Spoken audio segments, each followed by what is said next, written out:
Kani kediga Batisi TV, mat pidang pek yaki kubur baman kasni, belawan rasha pida ka Orange Nissan Loom Sopo near Fire Brigade Shillong, ringkat bat ka eco-friendly enterprise, ki plakot nagbenta ki jingdon kam hakasong, bat kara karong.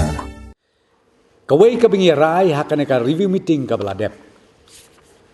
Hadin bangayo iya ka jing ut, ka jing nam, ka jing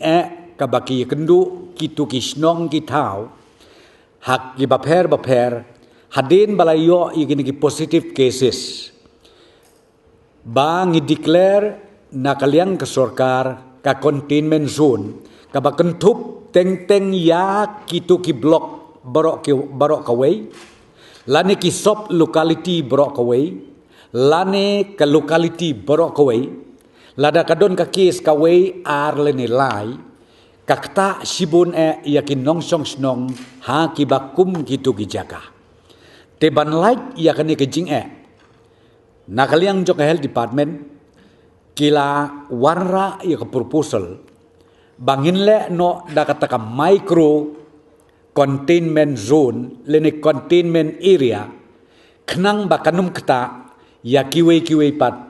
kipat ba nong song snong ha kitu gijaka hakitu kisnong, hakitu ki sop locality, hakitu ki block, ki bayo ya ki positive cases nang ne sekmat.